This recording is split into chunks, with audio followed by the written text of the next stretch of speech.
Welcome to Caldwell County Today. I'm Paige Counts, Public Information Officer for Caldwell County. Joining me today are Elizabeth Norris and Brittany Bonn from Helping Hands. Thank you, ladies, for being here. Thank you for having us. We're going to talk about something today that I think gets swept under the rug and stigmatized a lot, and that's mental health. Tell us about mental health at Helping Hands, Brittany. So, most folks know Helping Hands is the free clinic for, low-income, uninsured adults to be able to access primary care, on-site labs. We can make referrals for specialty care. We have the on-site pharmacy where you can access your medications for free. But in 2021, we were really looking at the needs of the patients at Helping Hands, and the team realized that a lot of our patients were struggling with support for their mental health. And so, our mission is to improve the health of our patients with their engagement and to help them access resources for their care. And so one of the things that they needed was support for mental health. And so the Helping Hands team reached out to Breathe Wellness Counseling, which is a fantastic counseling group in Granite Falls, and we're able to forge this partnership where we now have a wonderful provider who comes and is available to our patients on site at the clinic once a week. So. Elizabeth, as a counselor, broadly speaking, what kind of issues do you see? Complexity? Let's just start there. Right, good place to start. I would say the primary referral that I get for a client is for anxiety. That would have to be primary. Symptoms associated with anxiety, and then a close second would be symptoms associated with depression. So that is primarily what I see and treat. And I can't say that that's unique just to Helping Hands Clinic, but I would say in general for what we're seeing in mental health right now.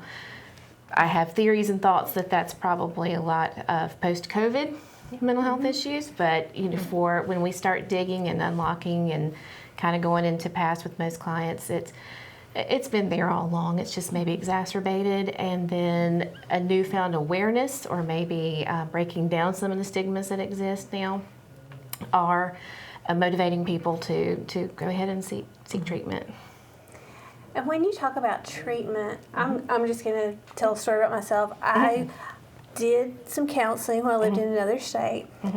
And I'm going to just be honest with our viewers. To motivate myself to go and talk to someone, I stopped by what was then an Atlanta bread company on my way back to work, and I would get a chocolate chip muffin top. Right. And that was my motivation to go. Just the top. Just the top. Yeah. Because, that's less fattening somehow. Not sure. But anyway, because it takes a little bit of courage to step out and talk about your mental health. Just in any type of mental health. But we all deal with stuff from time to time. So how many sessions make up? I mean, I know it depends on the person, their issues, but generally speaking. Well, that's interesting because, like you said, very client dependent, and particularly with the population that we serve at Helping Hands, I would say that a course of treatment might be quite a bit longer than someone who is seeking help that maybe is just going through a life transition or an adjustment period. But I've been there for a little over a year, and I have clients that I see every 2 to 3 weeks that have been going on for a better part of a year. But I've also wrapped up services with a few in about 6 to 8 sessions as well. So it really does. It really does depend. Our particular population, we tend to uncover a lot of childhood traumas and generational issues, and perhaps never connecting dots before that, growing up perhaps in poverty or growing up with a parent with a mental illness or a substance use issue, how that affects how we process and go throughout our own lives. So a lot of times it's going well beneath the surface, much further back than anyone would ever imagine that it's going to affect them. When someone comes in for their first visit, what can they expect?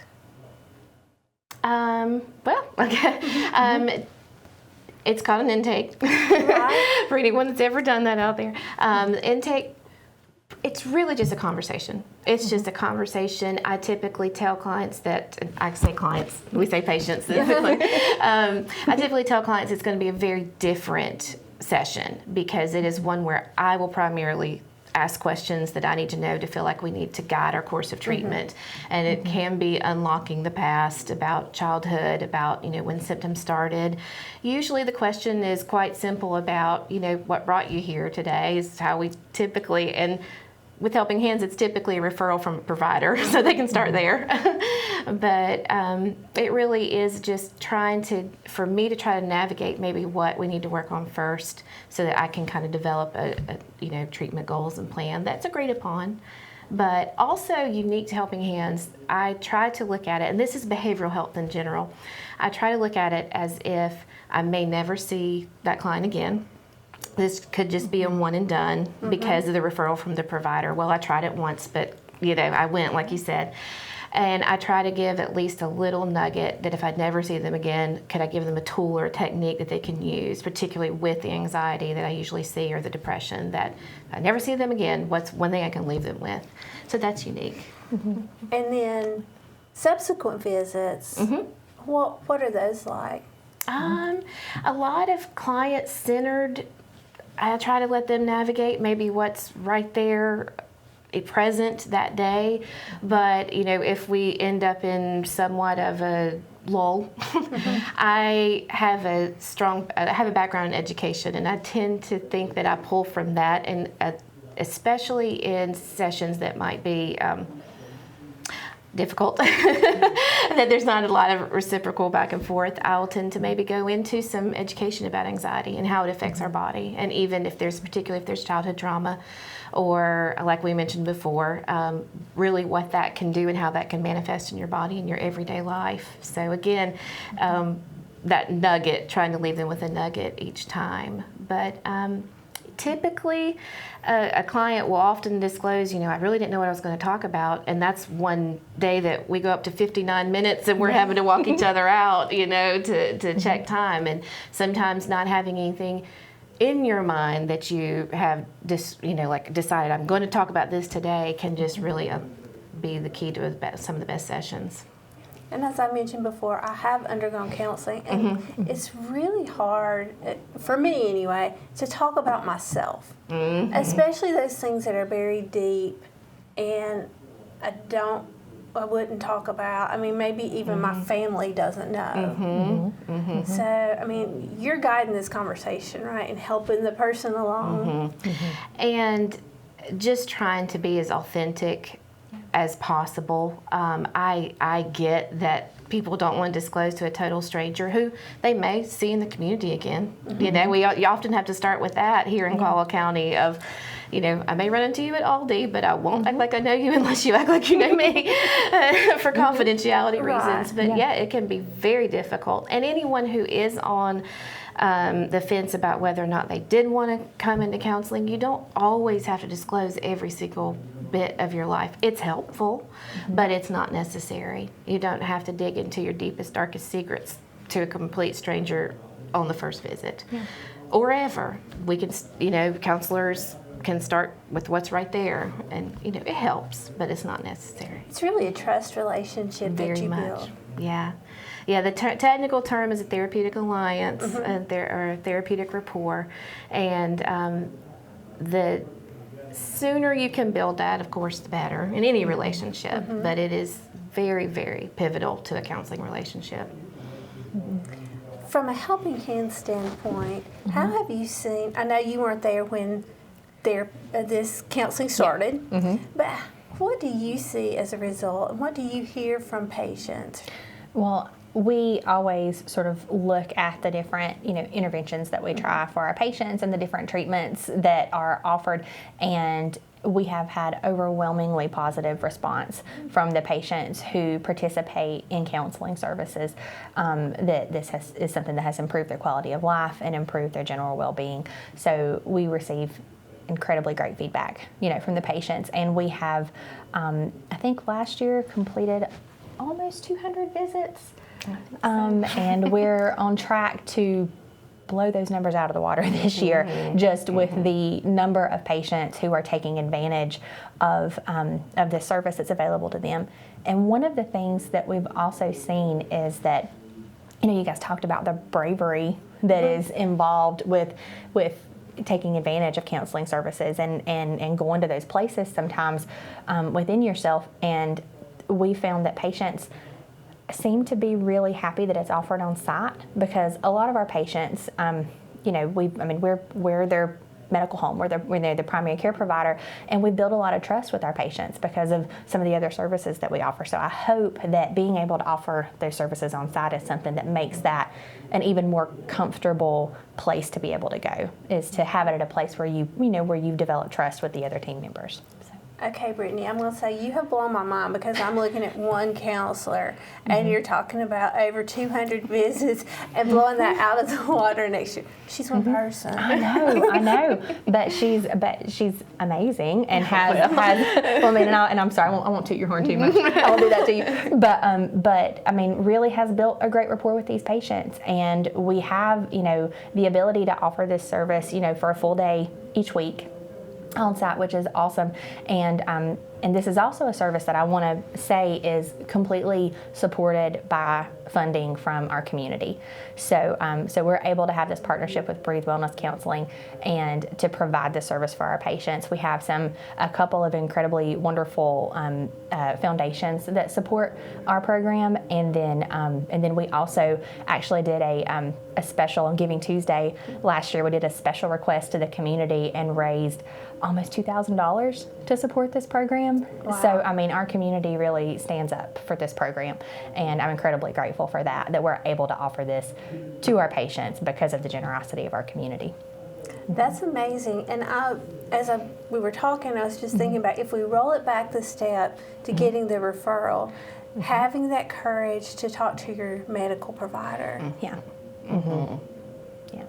What do you say to those people who it's like right there and they know they're dealing with anxiety or they're anxious? They may not have labeled it anxiety or depression.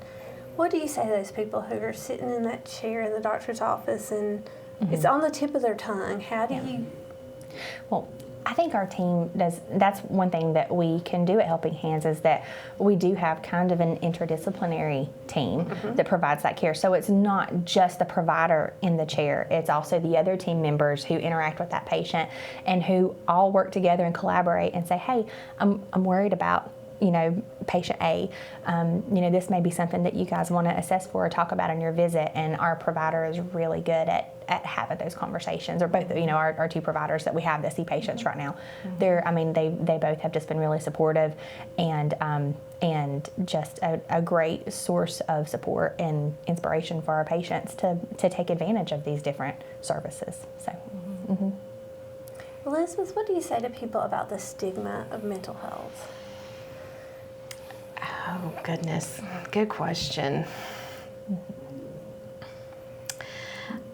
That everyone has something going on. Everyone.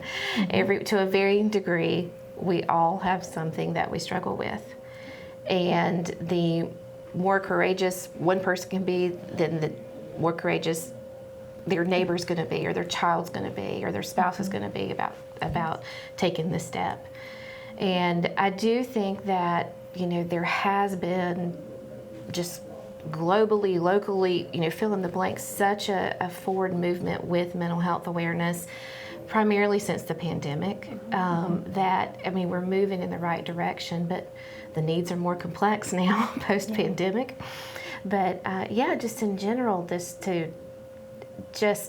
like I was thinking, like you were saying, just the tip of your tongue, if you can just get over the hump of that tip of the tongue and just speak like, I'm not doing well, then there is usually somebody there on that other end to just take you through the next steps and just help you along.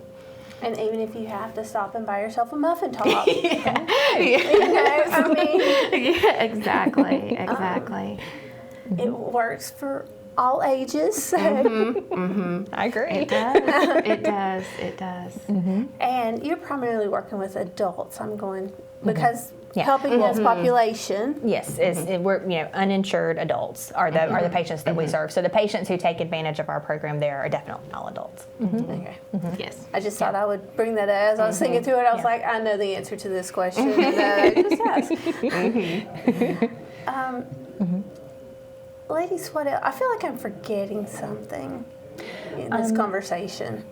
Well, just that I would like to encourage folks if they, if someone is seeing this video and doesn't have a medical home and doesn't have insurance and doesn't have access to primary care, to medication, or to support with their mental health, I would encourage them to reach out to Helping Hands, because that's what we're here for, and we want to be available to the folks in this community who need us. So I would just, again, be brave, get past the tip of your tongue, and let us see how we can help you access what you need for your well-being and your wellness.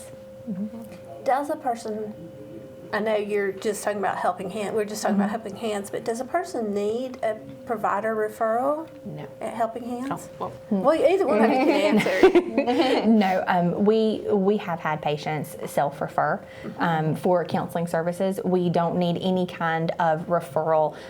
Folks can just come in and ask about programs and services that we have available, and whatever they're eligible for, we'll help them get connected with. And I will say, just since Brittany and I have started doing these shows and talking with your guests, I found that Helping Hands staff is very friendly. They're very open. Oh, yeah. It's not like you're being treated like another number or cattle going through just the runs. You are an individual. Yes. Yes. And I think that's important to know, especially as we're talking about mental health. Absolutely. There is very much a family environment. And as I'm treated as a member of the team, despite being somewhat of, I guess, contract agreements, what we would call it. But it is very evident that it's a family environment. And I do think that is how people, the patients come in and do trust. There's a trust that's built simply from just the atmosphere in the building, of which I feel like you're definitely elevating every single day. and so it is easier to take advice or counsel medically of, like, have you thought about talking to the counselor? Have you thought about talking to some of the other services that we provide? It's very much so a family. Yes, that's one of the things I've noticed looking in from the outside is the family environment that is there.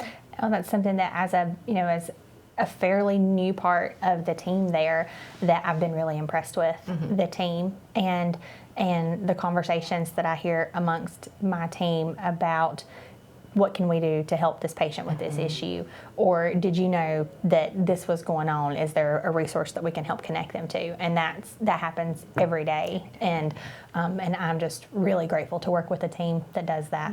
And then to have Elizabeth be part of that team and bring this extra piece for that's really important to our patients' health and well-being. So. And that is awesome. And Elizabeth, you're there once a week. One day a week on Tuesdays. On Tuesdays. So. Right. Yeah. Tuesdays at Helping Hands is a busy day. It is a busy day. Nothing wrong with a busy day. No, definitely not. Especially when you're serving people who really need assistance. Yes, definitely. Anything y'all want to add that I have forgotten? Again, to encourage folks to reach out if we can help them, and then if anyone has a family member that they think, or a friend that might benefit from the services that we offer, feel free to give us a call, stop by, and get the information you need to make good decisions about your health care. So. And Brittany, before we go, tell people how they can reach Helping Hands. I'm pretty sure you can put our phone number. We can on put the your screen. phone number on the screen. but we can. You can reach our office by phone. We have a website. It's helpinghandsclinic.org. But I would encourage anyone who has questions to call. We do not have a staffed receptionist, so you may leave us a voicemail and we'll have to give you a call back. But we most certainly will call back. So, And that's for your physical health or your mental health. yes. And that's for uninsured, Uninsured low-income adults. One day I'm going to be able to say that all without assistance. Today's not that day. It is all good. Thank you both for being here and for the services you provide. Well, Thank you. Thanks for having us. Thanks for We having appreciate us. it. And thank you for watching Caldwell County Today.